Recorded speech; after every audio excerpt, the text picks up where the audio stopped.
کی بات نہیں کہوں گا، اس لیے کہ آپ کبھی کبھی برا مان جاتے ہیں، دلوں کا بھی خیال کرنا پڑتا ہے۔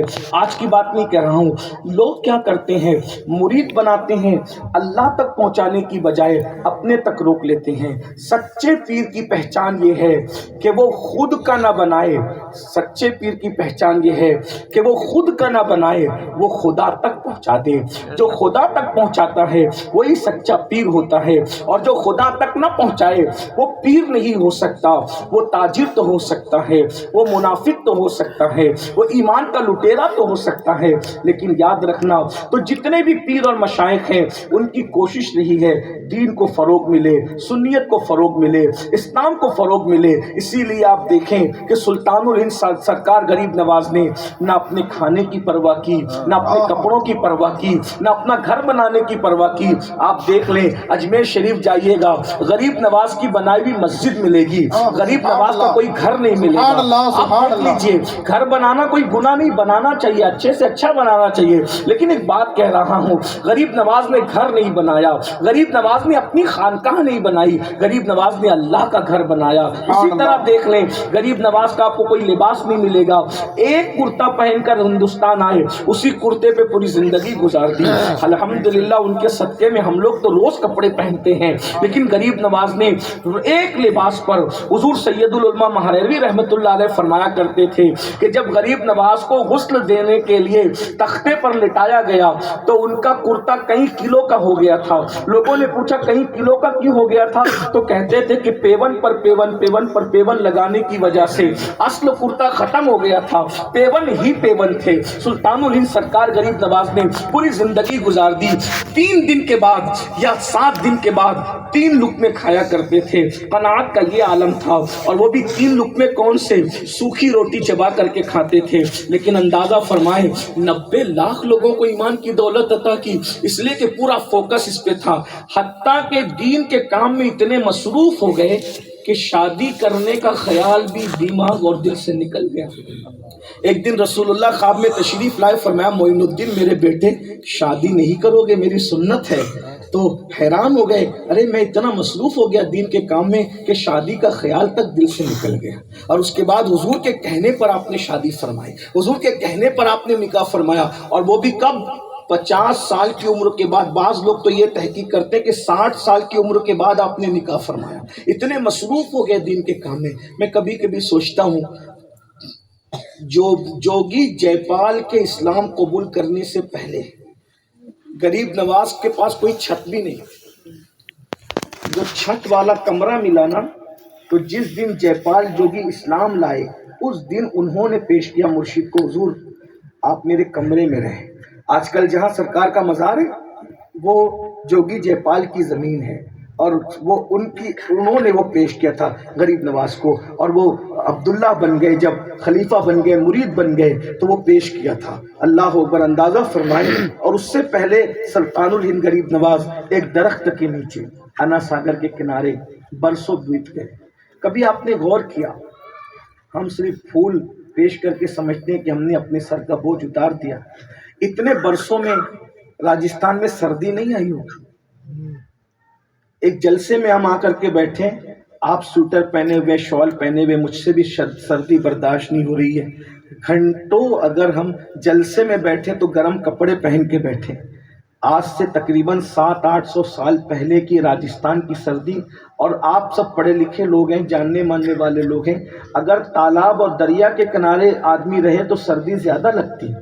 جو علاقوں میں کھیتوں کو پانی دیا جاتا ہے وہاں سردی زیادہ ہو جاتی ہے، تو جہاں پانی کھیتوں میں ہو اتنی سردی ہو جاتی ہے، تو جہاں سامنے بالکل تالاب ہو سردی کا عالم کیا ہوگا۔ اب بھی اجمیر شریف میں کم سردی نہیں پڑتی راجستھان میں، آج سے 800 سال پہلے سردی کا کیا عالم رہا ہوگا۔ ایک درخت کے کنارے بیٹھے، ایک درخت کے نیچے انا ساگر کے کنارے بیٹھے، کوئی کپڑا نہیں، ایک کرتا ہے۔ گرمی نہیں آئی ہوگی، برسات نہیں آئی ہوگی، کتنی محنت کی۔ آج ہم اپنے بزرگوں کی محنت کو ضائع کر رہے ہیں۔ قیامت کے دن ان کو کیا منہ دکھائیں گے؟ اسی دن کے لیے ان لوگوں نے اتنی محنت کی تھی۔ آج ہم لوگ کہیں جاتے ہیں تو لوگ پھول برساتے ہیں، غریب نواز پہ کون پھول برسانے والا تھا؟ غریب نواز کے لیے تو ہزاروں سانپ تھے جو منہ کھل کے کھڑے ہوئے تھے۔ کوئی پتھر مار رہا ہے، کوئی گالیاں دے رہا ہے، کوئی جادو کر رہا ہے، کوئی ملک سے نکالنے کی دھمکی دے رہا ہے، کوئی قتل کی بات کر رہا ہے، کوئی کھنجر چھپا کر کے لا رہا ہے۔ اتنی محنت کی، ایک مشن لے کر آئے تھے۔ یہاں ان کا کوئی رشتہ دار نہیں تھا، یہاں ان کا کوئی مرید نہیں تھا، یہاں کوئی تاریخ لینے والا نہیں تھا، یہاں کوئی کھانا کھلانے والا نہیں تھا، یہاں کوئی ویلکم کرنے والا نہیں تھا، یہاں کوئی سواگت کرنے والا نہیں تھا۔ بس رسول اللہ کی زبان سے نکلا، معین الدین تم کو ہندوستان جانا ہے، کفرستان میں ایمان کا جھنڈا گاڑنا ہے۔ اس سے پہلے کبھی اجمیر شریف کا نام بھی نہیں سنا تھا۔ حضور نے اجمیر شریف کا نام بتایا، تمہیں اجمیر جانا ہے۔ اس کی نانا جان میں تو اجمیر کو جانتا نہیں۔ دو روایتیں ہیں، حضور علیہ السلام نے انار دیا اور کہا کہ اس میں اس کا نقشہ موجود ہے، اور ایک روایت ہے کہ اپنی ہتھیلی میں رسول اللہ نے ان کو اجمیر مقدسہ کا راستہ بتایا، اور اس کے بعد آپ تشریف لائے۔ آپ غور فرمائیے گا، آج ہم نے ان بزرگوں کی تعلیمات کو بلا دی۔ اب غریب نواز کی تعلیمات کیا ہے، میں اس میں سے ایک ملفوظ آپ کو پڑھتا ہوں۔ غریب نواز فرماتے ہیں، میرے پیر و مرشد سے جب میری ملاقات ہوئی، پیر و مرشد کون؟ خواجہ عثمان ہرونی رضی اللہ تعالیٰ، یہ 14ویں پشت میں مولا علی کے بیٹے ہیں۔ تو خواجہ عثمان ہرونی، کبھی کبھی لوگ کہہ دیتے ہیں کہ عثمان ہرونی سید نہیں ہے، تو اصل میں خواجہ عثمان ہرونی نے اپنے نسب کو اللہ کے خوف سے اتنا چھپایا کہ بہت سے لوگوں کو مغالطہ ہو گیا کہ وہ سادات میں سے نہیں ہے، ورنہ اصل تحقیق ہمارے بزرگوں کی یہ ہے کہ وہ مولائے کائنات کی 14ویں پشت میں سے ہے، 14ویں نمبر پر وہ مولا علی کے بیٹے ہیں۔ اندازہ فرمائیں، اور حضرت عثمان ہرونی کی شان کیا ہے۔ میں کہتا ہوں کوئی منقبت ان کی اور نہ بھی پڑھی جائے، 2 جملوں میں کہہ دیں، وہ تو غریب نواز کے بھی پیر ہیں، غریب نواز کے بھی پیر ہیں۔ اندازہ فرمائیں، اور پھر کیسا پیر، جب غریب نواز مرید ہوئے، بڑی لمبی داستان ہے، لیکن آپ نے سنا ہوگا کہ سرکار عثمان ہرونی نے اس طرح 2 انگلیاں کی، اور 2 انگلیوں کے درمیان کا دیکھو بیٹے کیا دیکھ رہے ہو، تو غریب نواز نے کہا حضور 18,000 عالم میں آپ کی 2 انگلیوں کے بیچ میں دیکھ رہا ہوں۔ توجہ فرمائے ذرا، 18,000 عالم میں آپ کی 2، جب 14ویں نمبر پر علی کے بیٹے کی 2 انگلیوں کا یہ عالم ہے، تو ان کے بابا مولا علی کی طاقت و قوت اور حسن کا عالم کیا ہوگا؟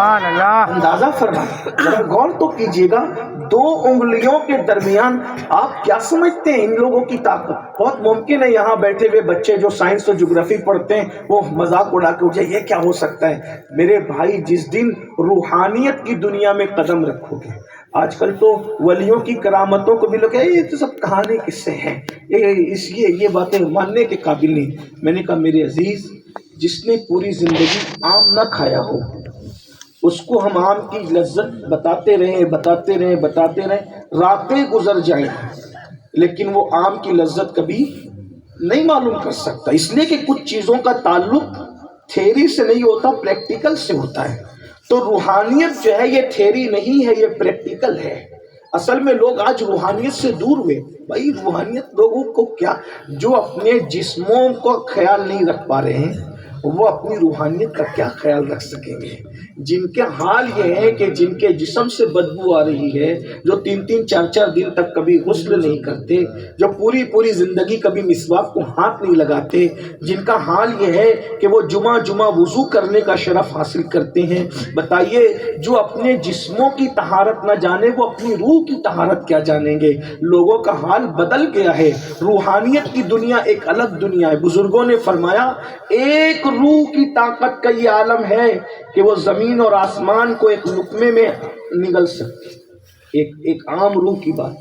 جب عام روح کی طاقت یہ ہے تو ولی کی روح کی طاقت کا عالم کیا ہوگا؟ ولی کی روح۔ اور ایک بات یہاں پھر عرض کریں، خواجہ غریب نواز کے مرشد کا نام کیا ہے؟ عثمان۔ کیا نام ہے؟ بولے بھائی کیا نام ہے؟ عثمان۔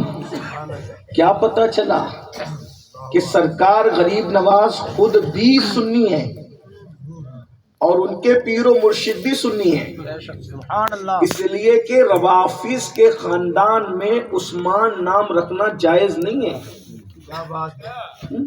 روافظ کے خاندان میں عثمان نام رکھنا جائز نہیں ہے. اور ایک بات یہ بھی یاد رکھنا، ولی کبھی بھی ہوا ہے تو صرف اہل سنت میں ہوا ہے.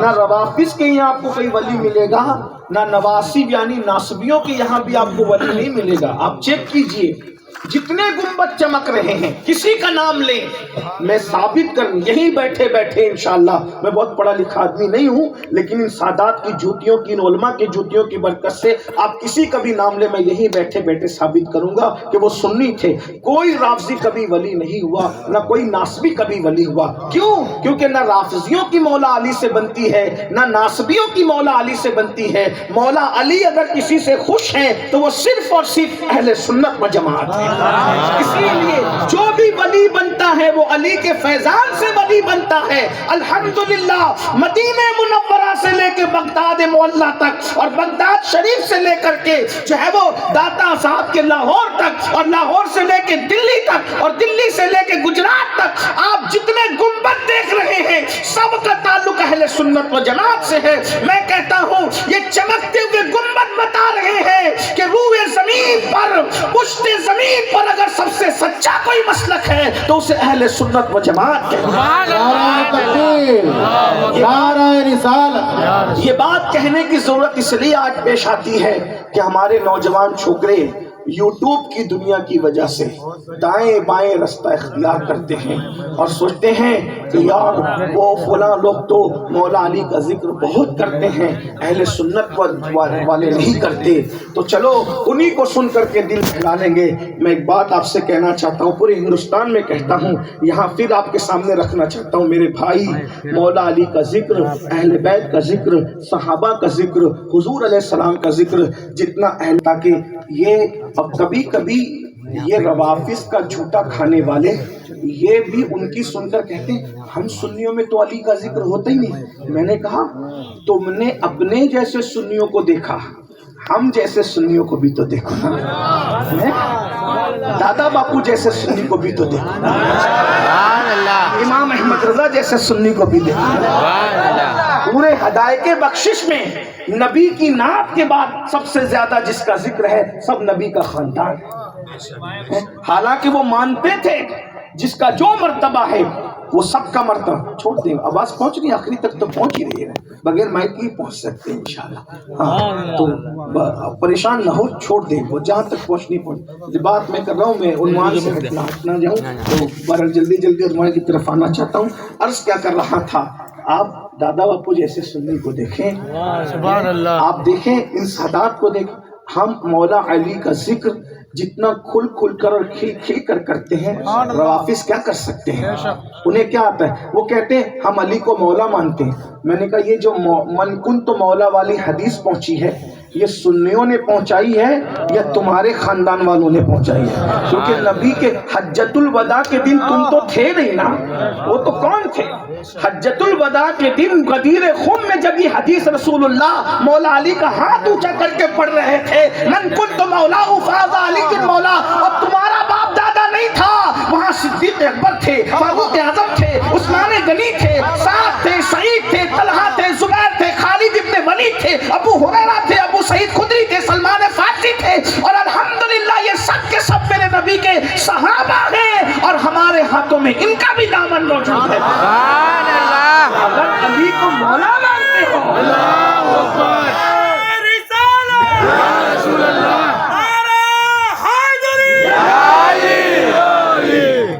اگر علی کو مولا مانتے تو یہ روایت کس نے پہنچائی ہے؟ بلکہ علی مرتضیٰ کو جب مولائیت بیان کی گئی سب سے پہلے جس نے مبارکباد دی مولا علی کو کون تھا؟ وہ تاریخ میں ڈھونڈو. علی مرتضیٰ کی مولائیت تو بیان کرتے ہو لیکن مبارکباد دینے والا بھول گئے جس نے سب سے پہلے مبارکباد دی تھی. اور اپنے جوانوں سے کہتا ہوں تمہیں بھی خیال کرنا چاہیے میرے بھائی، ہم یہ دکھڑا تو رو رہے ہیں، آپ کو خیال کرنا اس بات کا، اپنے بزرگوں کے نقش قدم پر قائم رہنا ہے. جب رسول اللہ نے فرمایا من کنت مولا فاز علی مولا، جس کا میں مولا ہوں اس کا علی مولا ہے، تو پورے مجمع سے جو سب سے پہلے اٹھ کر کے کھڑا ہوا تھا وہ کون تھا؟ اللہ اکبر، غیث المنافقین، امام المجاہدین، امام